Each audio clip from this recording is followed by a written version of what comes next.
Good morning students, स्वागत है आपका ऑनलाइन क्लासेस में। आज हम इस वीडियो में स्टडी करेंगे क्लास थर्ड के सब्जेक्ट एसएसटी की। एसएसटी में आज हम शुरू करने जा रहे हैं लेसन नंबर 2।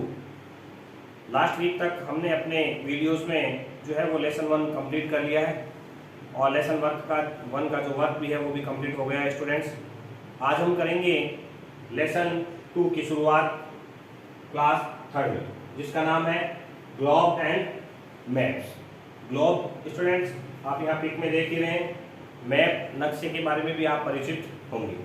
यहाँ पिक में जो देख रहे हैं ये ग्लोब है। अब ग्लोब क्या होता है और मैप क्या होता है वो इस लेसन में हम स्टडी करेंगे। The earth is round in shape. Last videos में हमने पढ़ा था कि पहले लोगों का क्या मानना था कि अर्थ जो है वो फ्लैट है और कहीं दूर जाकर हॉरिजॉन में अर्थ और स्काई आसमान जो है वो मिलते हैं, ऐसा उनका मानना था। लेकिन बाद में साइंटिस्ट ने क्या प्रूव किया कि अर्थ का शेप कैसा है, राउंड है। It is like a huge ball. ये एक बहुत बड़ी गेंद के समान है। एक जो छोटा बच्चा होता है 3 या 4 साल का, उसके सामने जैसे फुटबॉल रख दी जाए बड़ी, तो उसके लिए वो गेंद बहुत बड़ी होगी। तो वही आकार है हमारा इसका। It is like a huge ball, बहुत बड़ी गेंद के जैसा है। It is so big that we can not see it as a whole at a time. ये इतनी बड़ी है कि एक बार में इसे पूरा देख पाना संभव नहीं है। कारण क्या है, गोल। गोल जो चीज होती है स्टूडेंट्स, उसकी एक साइड ही एक बार में हम देख सकते हैं, सभी साइडें जो है वो हम एक बार में पूरी नहीं देख सकते। So globe and maps are used to study it. इसलिए हम क्या करते हैं, ग्लोब पर या मैप पर इसकी स्टडी करते हैं, इसका अध्ययन करते हैं। Globe and maps are the means to study the earth. और ग्लोब और मैप्स का मूल अर्थ क्या है कि हम अर्थ की स्टडी कर रहे हैं। किसकी? अर्थ यानी पृथ्वी। पृथ्वी के अध्ययन करने के लिए हम इस्तेमाल करते हैं ग्लोब का और मैप का। तो सबसे पहले शुरुआत करते हैं ग्लोब से, जिसके पिक आप स्क्रीन पर देख रहे हैं। A small model of the earth is called a globe. ये डेफिनेशन है। अगर आपसे पूछा जाए व्हाट इज ए ग्लोब, तो आप क्या जवाब देंगे? A small model of the earth is called a globe. पृथ्वी का छोटा प्रतिरूप मॉडल जो है वो ग्लोब कहलाता है। The road of the globe represent the axis. जो रोड होती है ग्लोब की वो क्या प्रेजेंट करती है? एक्सिस को। अब रोड कहाँ है स्टूडेंट? तो आप यहाँ इस पिक में इस जगह को देख रहे हैं, ये रोड्स है। एक रोड है जिसमें एक ऊपर की तरफ और एक नीचे की तरफ से पैक करने के लिए ये एक्सिस कहलाती है। The globe is placed on a stand in the same position as of the earth axis to the plane of its orbit। जिस प्रकार पृथ्वी अपने अक्ष पर झुकी हुई है, ठीक उसी प्रकार ग्लोब पर भी इसका स्टैंड इसी प्रकार बनाया गया है कि ये थोड़ी अपने अक्ष पर क्या है, झुकी हुई है, अपने पाथ पर जिस प्रकार घूमती है। ऑन द ग्लोब पर अगर हम बात करें, we can see only half of the earth at a time. अभी भी आप ग्लोब में जो देख पा रहे हैं वो आधा हिस्सा देख पा रहे हैं। उधर के आधे हिस्से को देखने के लिए इसे घुमाना होगा या हमें दूसरी तरफ जाना होगा। तो see the other half we have to rotate it. अब हमें क्या करना होगा, इसे हाथ से घुमाना होगा। जिस प्रकार एक बॉल को घुमाते हैं दूसरी तरफ देखने के लिए, हमें इसे रोटेट करना होगा, घुमाना होगा। If we look carefully at the pictures of the globe, अगर इस ग्लोब की पिक्चर को हम केयरफुली देखें, we can see that it has some blue area.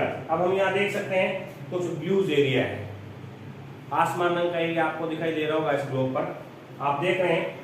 These areas are water bodies। ये जगह जो है वो क्या है, पानी है। और बाकी जो ये कलर में आप देख रहे हैं, ग्रीन शेडेड और येलो शेडेड में, ये जो है वो लैंड पार्ट है। यानी अर्थ पर, ग्लोब पर जो है अर्थ के पार्ट को पहले 2 भागों में दिखाया गया है। ब्लू कलर में तो क्या है, वाटर बॉडीज है, और ग्रीन और ब्राउन कलर का जो पार्ट होता है स्टूडेंट्स, येलो रेडिश कलर जो है वो लैंड पार्ट होता है। The other areas shown in the different colors are land part। ये different colors में जो दिखाई दे रहा है ये land part है। तो सबसे पहले ग्लोब देखते हमें ये समझ में आ जाना चाहिए कि जहां जहां ब्लू कलर दिखाई आपको दे वो जगह क्या है, ओशियंस के रूप में है, समुद्रों के रूप में है, महासागरों के रूप में है। आगे बढ़ते हैं, अगला टॉपिक लेते हुए। ये था हमारा ग्लोब। अब ग्लोब पर हमने अभी क्या देखा, 2 रंगों के बारे में जाना। ब्लू रंग जो ओशियंस है और अदर कलर्स का जो पार्ट है वो लैंड पार्ट है। तो जो ब्लू कलर का पार्ट है वो क्या है, ओशियंस। अब पढ़ते हैं ओशियंस के बारे में कि ओशियंस क्या है। तो the huge body of water are called oceans. अब आपका सवाल का जवाब बन सकता है कि ओशियंस क्या है। तो ह्यूज वाटर बॉडी, बहुत ज्यादा पानी, जहां पर आप जाए आपको दूर दूर तक क्या दिखाई दे स्टूडेंट्स, पानी ही पानी दिखाई दे, वे ओशियंस कहलाते हैं। There are 5 oceans in the world. अब आपसे पूछा जाए कि हमारी अर्थ पर कितने ओशियंस हैं, तो 5 ओशियंस है, ध्यान रखना स्टूडेंट्स। अब उनके नाम क्रमबद्ध है और वो भी आकार के आधार पर, सबसे पहले बड़ा, उससे छोटा, उससे छोटा, उससे छोटा के आधार पर है। सबसे पहला कौन सा स्टूडेंट, रीड करें, पैसिफिक ओशियंस।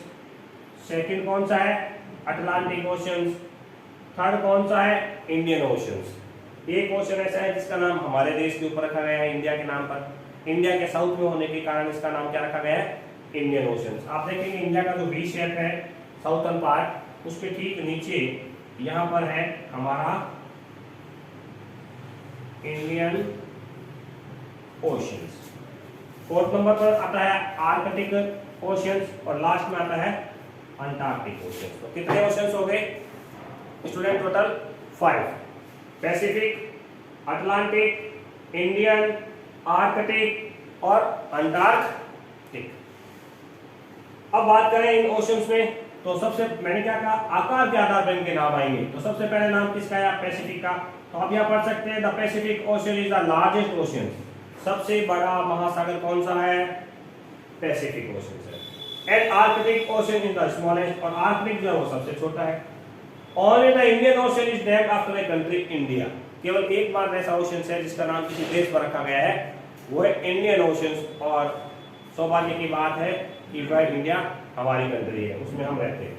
तो smaller water bodies are called seas, bays और गल्फ। छोटी जो वाटर बॉडीज है उनको कहते हैं सी, समुद्र, बे, खाड़ी, गल्फ, इस नाम से भी जाना जाता है। तो ग्लोब पर जो हमने ये ब्लू कलर का पार्ट देखा, जो पूरा वाटर बॉडीज है, वो वाटर बॉडीज किस किस रूप में है, वो हमने इस पैराग्राफ में स्टूडेंट्स स्टडी किया है। ओके स्टूडेंट्स, मेरे द्वारा जो वर्ड्स बोले जाते हैं उन पर भी फोकस करें। एक वीडियो को बार बार देखें ताकि आपको समझ में आसानी से आ जाए। एक वीडियो को एक बार देखने पर कुछ टॉपिक्स जो है वो क्लियर नहीं होते, समझ में नहीं आते हैं। तो एक दिन में आपको जो एक ही वीडियो भेजा जाता है उससे आप दिन में 2 या 3 बार जरूर देखें ताकि आप कंसेप्ट को अच्छी तरह से समझ सकें। अब स्टडी करते हैं स्टूडेंट ब्लू पार्ट के बारे में। जो ओशंस पार्ट है, वाटर बॉडी है, वो हमने स्टडी किया है। अब ये अदर पार्ट जो है वो किस रूप में है उसके बारे में स्टडी करते हैं। तो अगला टॉपिक आ रहा है हमारा कॉन्टिनेंट्स। तो ओशंस क्या थे, वाटर बॉडीज, और कॉन्टिनेंट्स क्या है, लैंड पार्ट, यानी जहां जमीन है वो कॉन्टिनेंट है और जहां पानी है वो ओशंस है, सी है, वे है, गल्फ है। Continent, the continent are the large masses of land. Continent क्या है, लार्ज मासेस ऑफ लैंड, भूमि का बहुत बड़ा भाग है। There are 7 continent. अब यहाँ कितने कॉन्टिनेंट है अर्थ पर, 7। ओशन कितने थे, 5। कितने थे ओशंस, 5। कॉन्टिनेंट कितने स्टूडेंट्स, तो 7 है। कौन कौन से हैं, वो भी आकार के आधार पर देखिए नाम आ रहे हैं। Asia, Africa, north America, south America, Europe, Australia और अंटार्कटिका। वापस रीड करें student name, Asia, Africa, north America, south America, Europe, Australia and Antarctica. ये क्या है, ये 7 ओशंस है, लैंड पार्ट जो है। और ओशंस क्या होते हैं, तो लार्ज मासेस ऑफ लैंड, जमीन का बहुत बड़ा भूभाग जो चारों ओर पानी से घिरा रहता है। Out of the 7 continent, 7 continent के अलावा जो है इसमें Asia is the biggest continent. सबसे बड़ा, जो सबसे पहले नाम आया है एशिया, यह सबसे बड़ा कॉन्टिनेंट है। अगर वाटर बॉडीज की बात करें तो पैसिफिक ओशन सबसे बड़ा है। कौन सा ओशन सबसे बड़ा है, पैसिफिक। और सबसे छोटा कौन सा दिया है उसमें, आर्कटिक। इसी तरह कॉन्टिनेंट की बात करें तो एशिया लार्जेस्ट कॉन्टिनेंट है और ऑस्ट्रेलिया सबसे छोटा कॉन्टिनेंट है। जो 7 कॉन्टिनेंट है उन 7 में सबसे बड़ा एशिया है और सबसे छोटा ऑस्ट्रेलिया है।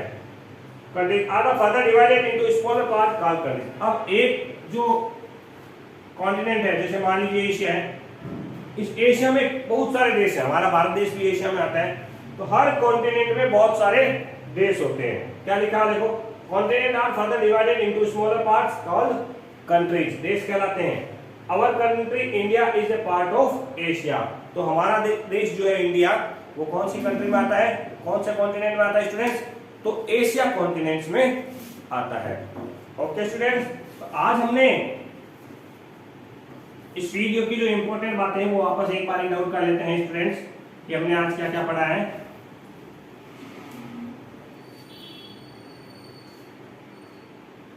ओके स्टूडेंट्स, तो हमने इसमें ग्लोब के बारे में पढ़ा है, ओशंस के बारे में पढ़ा है और कॉन्टिनेंट्स के बारे में पढ़ा है।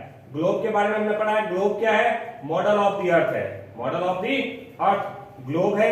ग्लोब पर ब्लू कलर और दूसरे जो दो कलर उनके बारे में पढ़ा हमने, कि ब्लू कलर जो है वो वाटर बॉडीज है और अदर कलर्स जो है वो लैंड पार्ट है। वाटर बॉडीज में हमने पढ़ा, वाटर बॉडीज की जो बॉडीज है वो ओशंस कहलाती हैं। मेजर 5 ओशंस है, सबसे बड़ा ओशन जो है वो पैसिफिक ओशंस है। और लैंड पार्ट के बारे में जब हमने बात की, तो लैंड पार्ट में हमने देखा कि जो लैंड मासेस हैं, बिग लैंड मासेस, वो कॉन्टिनेंट कहलाते हैं। और कॉन्टिनेंट कितने हैं टोटल, 7 है। सबसे बड़ा कॉन्टिनेंट कौन सा है, एशिया। और हमारा देश इंडिया कौन से कॉन्टिनेंट में आता है स्टूडेंट्स, एशिया कॉन्टिनेंट में। तो पार्ट 1 जो है हमारे लेसन 2 का, क्लास 3 का हमने आज स्टडी कर लिया है। अब अगले वीडियो में स्टडी करेंगे पार्ट 2, जहां से हमारा टॉपिक शुरू होगा स्टूडेंट्स मैथ। अगले वीडियो में हम स्टडी करेंगे किसके बारे में, मैथ के बारे में। Thank you students.